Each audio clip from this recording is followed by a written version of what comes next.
beto batuvana kwa tata nzambi bana bakatopa mvita tunanwana pasitwa ya lanceto kikole kitwako toswa kwa mindele myaputulu bonso bwenela lusansu lweto tekla mwana kongo kabaka mpova yandi binda mene muku kisonga idina mono kumba melu kombo mayala ngena muluvila la mfumatambu mtsaku bambute baya yenge keno mutatu kiamase ingeta bobo mesanu toko pesa bayenge mingi na bandeko nyoso bambuta pe bayaya epai wapi bino bozwami na ngonga oyo bututo na moyi topesi bino bayenge ebele bobo mesanu toko pesa lisusu bayenge mingi na baye oyo nyoso bamesani kolanda emission na biso bukongo kongo jeto epai wapi toyaka koyekola epai wapi toyaka koteya epai wapi toyaka kobakisa moko oyo ezangaka na boyebi na biso na yango toyaka awa pona ko yako yekola epe koteya na yango toko pesa bayenge mingi na bino nyoso bambuta pe bayaya pe bandeko nyoso oyo bamesani kolanda emission na biso bukongo kongo jeto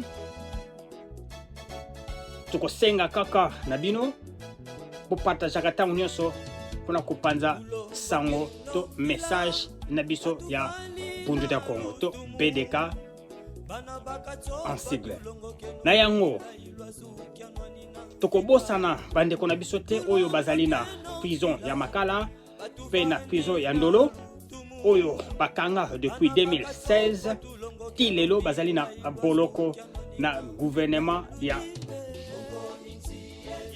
président Chilombo sans motif pe ba oyo bamema na province epai wapi bazali en tout cas tobosani bino te tozopesa bino toujours bayenge pe tokobanda kokanisaka bino ntango nyonso epai wapi bino bozali tokosenga na bino kaka ndenge tolobaka courage parce que epai bino bozali kofutaki kodi pona libération ya loposo mwindo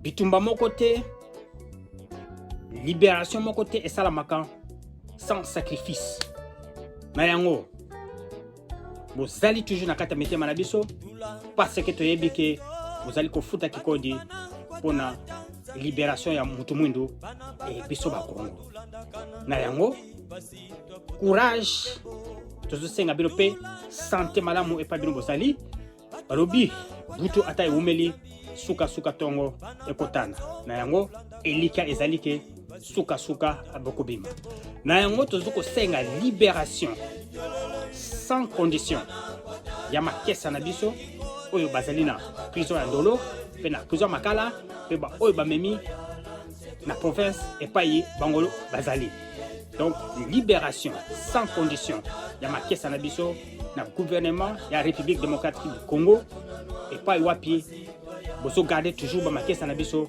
na boloko epai wapi bazali na boloko Ndolo pe na boloko ya Makala. Alors message nini toyenango na mokola lelo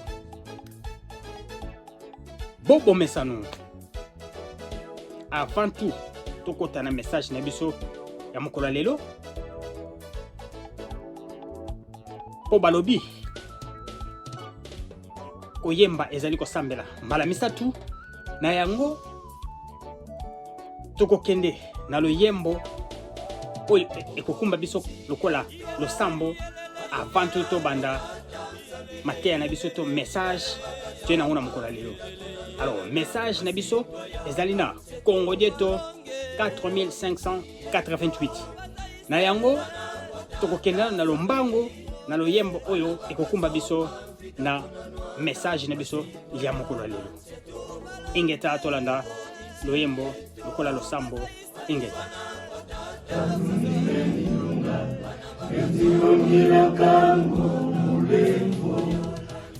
Kangu kaweti sola kumwila ko Kongo jame se isukula Mafa basala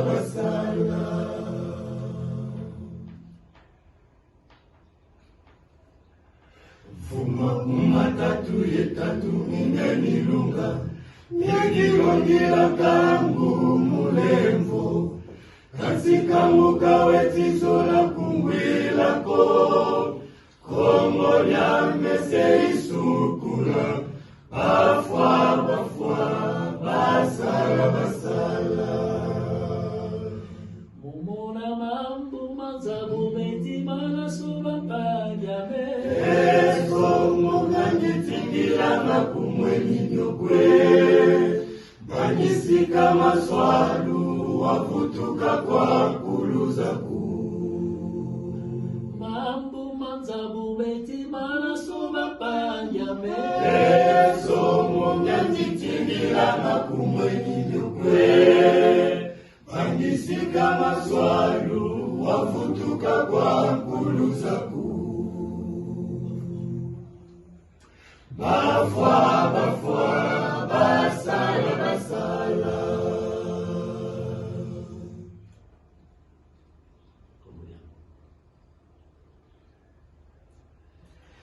Kongo nyamese isukula Dodonya Kongo sinya yotika Eka mengina fuluzajo Mukumbwa kundwegi Kundulia Kongo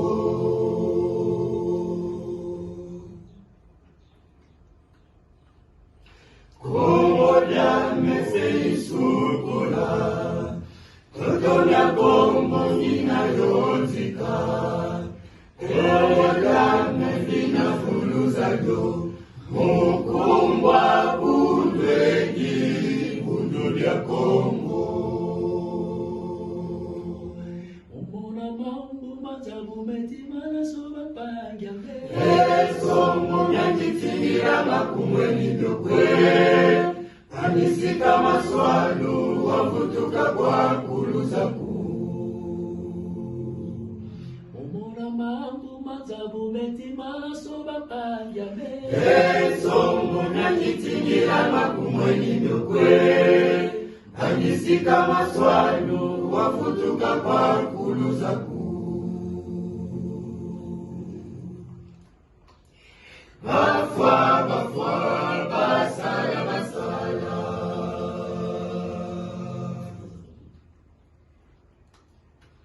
Fumu za marundu mabazenza Letisimba bana bame mukikole Mukisalukelo kirugilanga Kama mevo wena kungana Nazizame mubeto sena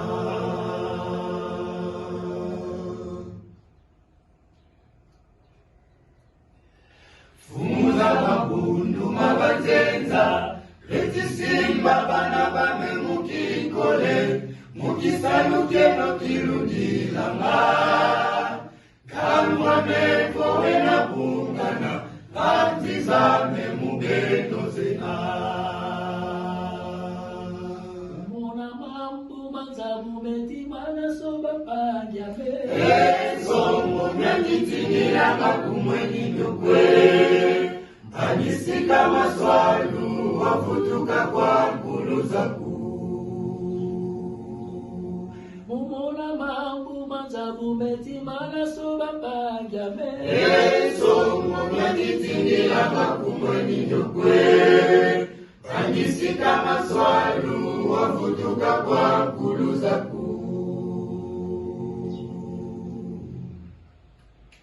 Bafwa basala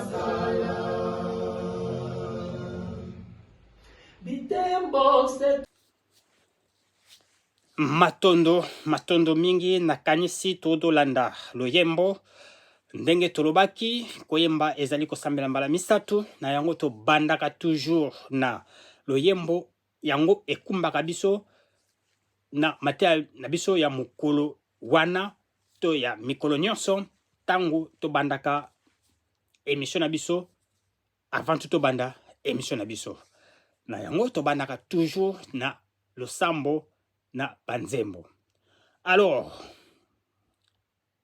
avant tout tobanda message na biso ya mokolo lelo ndenge tolobaki ezali na Congo dieto 4588 na kopesa sango oyo ya mawa tozali na yango na zikwa na biso ya Nsilulu to awa na diaspora ya Angleterre na makesa nyonso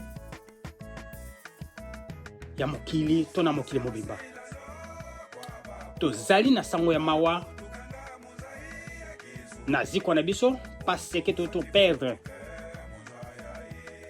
moko na biso na kombo ya Mbutalema Mwana Longo.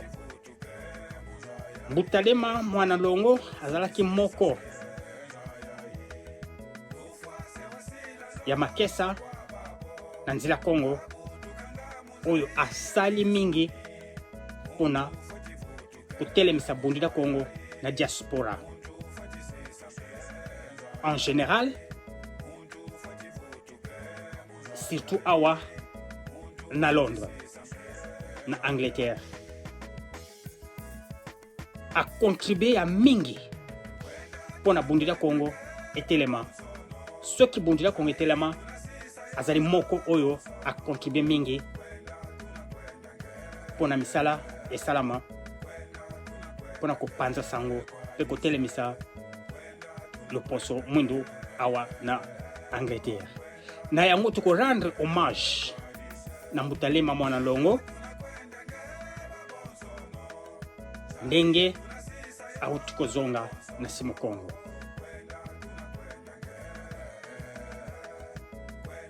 Moko na biso azalaki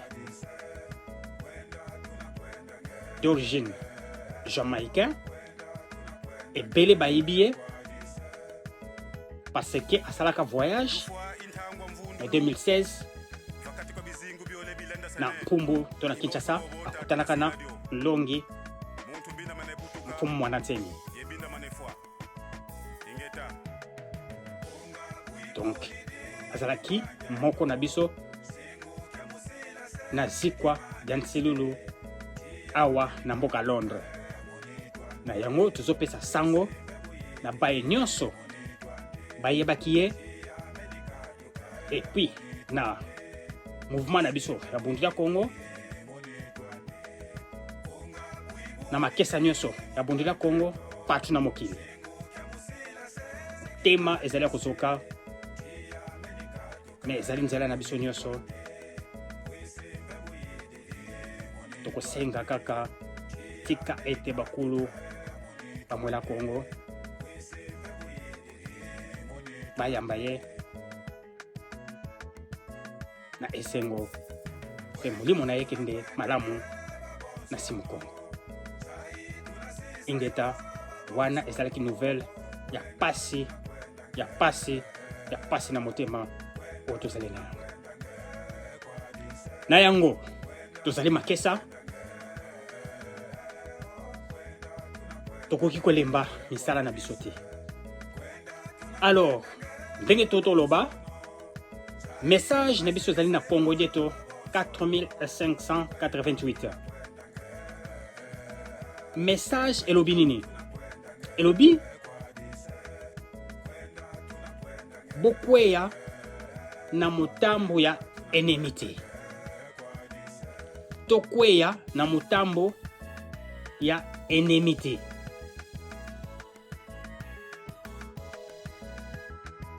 Parce que ennemi a infiltré biso. Ennemi ngonani ba Rwandais ba infiltré biso. Ba koti partout na République démocratique du Congo, na ba province nyonso. Oyo ezali koleka na Kivu, oyo ezali koleka partout na Bandundu ekomeli biso na Congo central. Na yango mfumu Mwanantsemi akomeli biso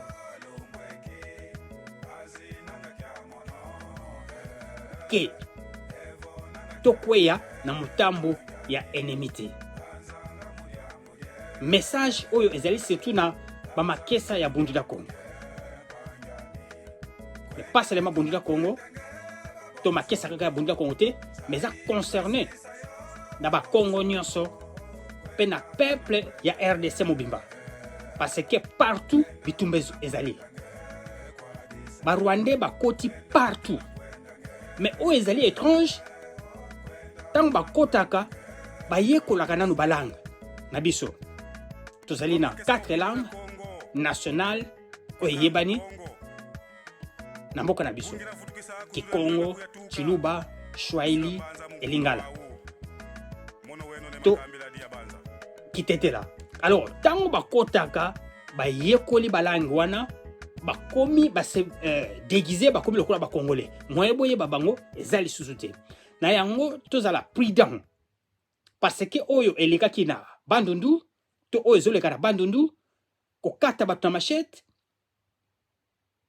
kotia bato bambeli ekomeli biso na Congo central.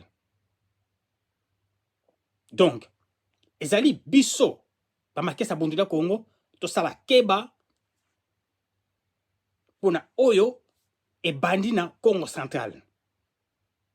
Tosana expérience, tosomona oyo ezoleka na Kivu, oyo ezoleka partout na bandundu. Alors lelo siko bakoti na Congo central ba yekoli ki Congo bakomi lokola ba Congo ale kala mingi te balingi bobimisa trouble oyoka bamanianga yakasi contre bamanianga luozi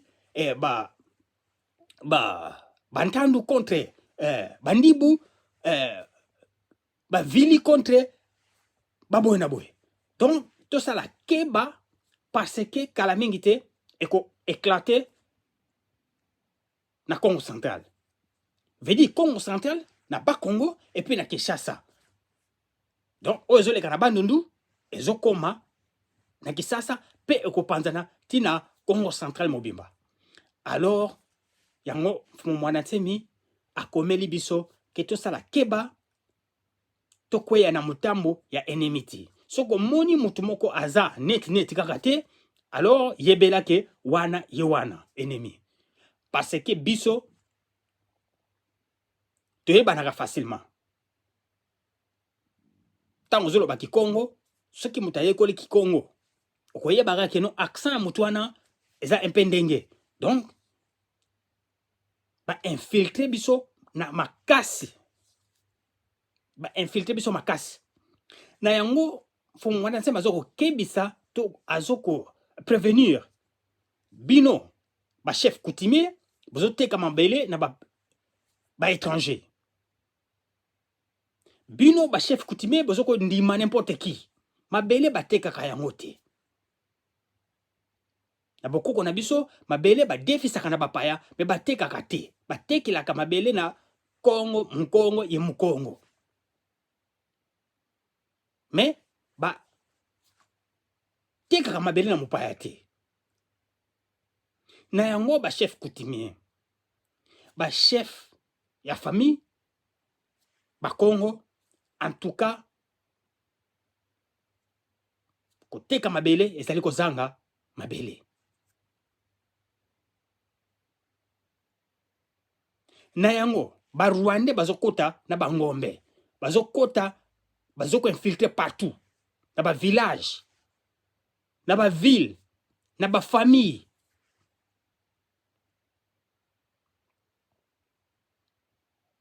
Zwa exemple Olive Lembe. Olive Lembe akoma Mukongo. Mais depuis quand il a akoma Mukongo? Ezalaka te, jamais Olive Lembe azala Mukongo. Donc voilà ba infiltration. Ba fabriquer les familles na kuna na ba Congo. Ba fabriquer ba fonder les familles. Alors famille wana pendimi ke Olive Lembe aza membre famille na bango. Mawatko. Tango ko barde, allez. Et comme bona. Donc, pour te continuer na matière na biso, et sengili to yoka, ndenge fumu mwana temi, akomi, sima na yango, toko zonga, toko continue, toko bakisa oyo, il fallait to bakisa. Na yango, toko kende kotanga, na Congo deto, ndenge fumu mwana temi akomi. Ingeta, tolanda na bokebi. Congo Dieto 4588. Le message du grand maître. La Déclaration universelle des droits de l'homme reconnaît la liberté de pensée et d'opinion à toute personne, à tout peuple. Page numéro 1. Titre. Kimvuka Kion Ntimansi. Entre parenthèses, l'union de Ntimansi. Ne tombez pas au piège de l'ennemi Congo. Paragraphe 1. Il n'y a pas longtemps de cela, on nous a parlé de l'invasion des Bandundu par des éleveurs de bœufs. Paragraphe 2. Ces éleveurs ont pris un certain temps pour apprendre le Kiyaka et le Kiteke. Après avoir appris ces deux langues, subitement, une guerre a éclaté au Bandundu entre les Yaka et les Teke, alors qu'il y a de milliers d'années de cela que les Bayaka et les Bateke vivaient en frères et en paix, étant tous d'origine Congo. Page numéro 2, paragraphe 3. Ainsi, chaque fois qu'il y avait un problème entre les deux communautés, prédominait la palabre africaine au lieu de couteau et de machette. Paragraphe 4. Actuellement, se passe au Congo central un phénomène d'arrivée massive des inconnus accompagnés de centaines de bœufs. Paragraphe 5. Comme cela s'est passé au Bandundu, ces inconnus vont se mettre à apprendre le Kikongo et vont finalement déclencher une guerre d'occupation territoriale qu'ils vont mettre sur le dos des adeptes de BDK, Bunduda Congo, ce qu'il ne s'est jamais passé ainsi il y a plus ou moins 40 ans d'existence de Bunduda Congo qui n'a jamais provoqué de tels troubles au Congo central. Page numéro 3. Squelette et fonctionnement de Bunduda Congo. À la tête, Longia Congo, Bundu dia Congo, Nganga za BDK, Tomesa Congo Mukimpeve. Mayala Mabedeka, Tomesa Congo Mukinsuni. Kimpeve Kinsuni. Page numéro 4. Paragraphe 6.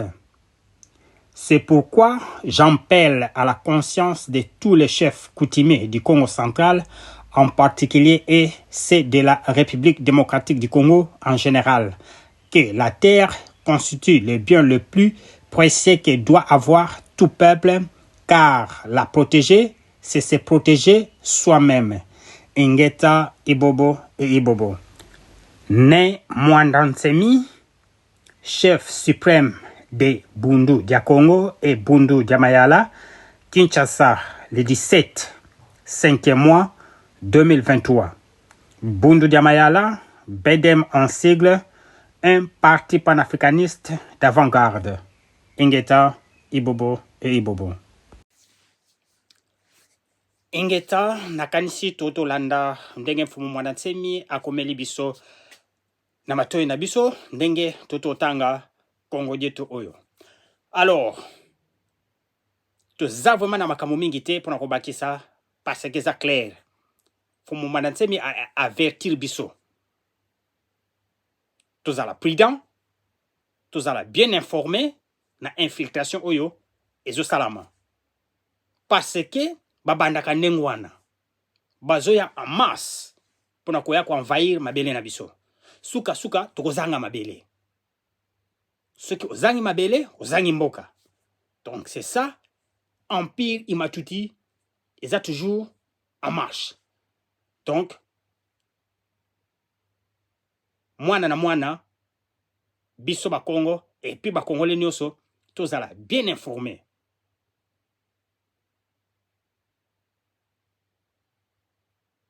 Tozalaka bien informés. Koyeba nani azanani. Et puis, chef coutumier, chef à famille, au basoteka mabele, avant tout, oteka la moto mabele, il faut oyeba enan. Mais koteka mabele na n'importe qui te. Parce que mabele, bateka kayangote, baloué saka. pendant 5 ans, pendant 3 ans, pendant 2 ans, na mupaya. Mais, batekaka mabele na mupaya te. Donc, ndenge toluesaka bandako ndenge pe baluesaka mabele. Mais koteka jamais mabele na mupaya. Alors, tozala ba spy.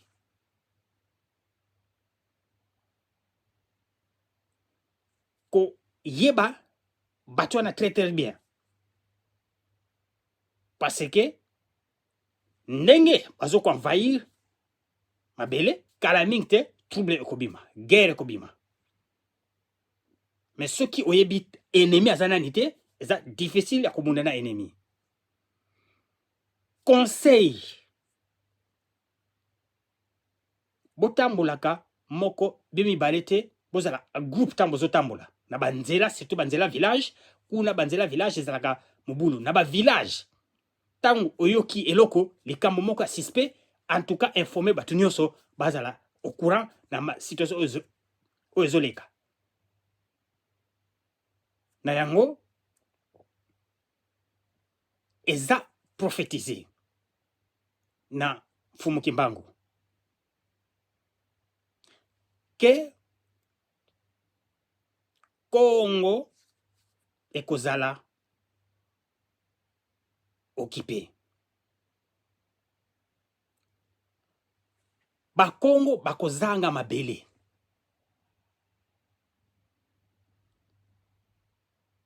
Mais moko akotelema yende mutako bengana mapaya wana. Alors biso nyonso totia maboko na Mfumu Mwana Nsemi. Bamakesa tolinga teke oyo bazolinga esalama ekweya na mukongo na biso. Bamakesa. Donc faut tout ça là. Très attention, tout ça là, très prudent. Bamakesa bozala très éveillé. Ba infiltrer surtout na bundida Congo te. Ba infiltrer ba mazikwa te, ba infiltrer bundida Congo te. Donc bozala très prudent au basa. Kuna na Congo central ba infiltrer ba famille te. Alors à bon entendeur sali ezali na mutu te oyo akoki ko telema lokola ne Mwana Nsemi ndenge atelemaka tout le temps ko éveiller biso, ko kebisa biso, ko lakisa biso ezoko ya. O biso tozo mona te ko lakisa biso. Alors toza na sengo tant tozali na oyo ya biso visionnaire, clairvoyant, amona ka musika pe a kebisa ka biso pe a lakisa biso directive. Na yango esengo mingi na yo logi ya Congo Mfumu Mwana Nsemi. Pe kalusa kuna batata mpumte lo la sikla mongi. Alors, ndenge tolobaki parce que vraiment message oyo ya sango ya liwa oyo tozali na yango ezali ya pasi penza ezali penda ya pasi na yango tokokina musika te ne tolobaki to rendre hommage na Mutalema Mwana Longo parce que asalaka voyage na Kisasa na 2016 ti 2017 tozalaka na ikuna na Kisasa toyaka pote akutana na Mfumu Mwana Nsemi. Alors ba obayibi Mutalema Mwana Longo en tout cas hommage et puis soutien makasi na famille na ye atiki bana atiki mwasi. Alors soutien makasi na famille na ye tosimba sana maboko na tango likambo ezali matondo soki na komi wana en tout cas maloba na ngai masuki botikala na yenge botikala na yenge ndenge tolobaki kopanza kaka message partout po message na biso epanzana ingeta na tiki bino na yenge tusala muyenge.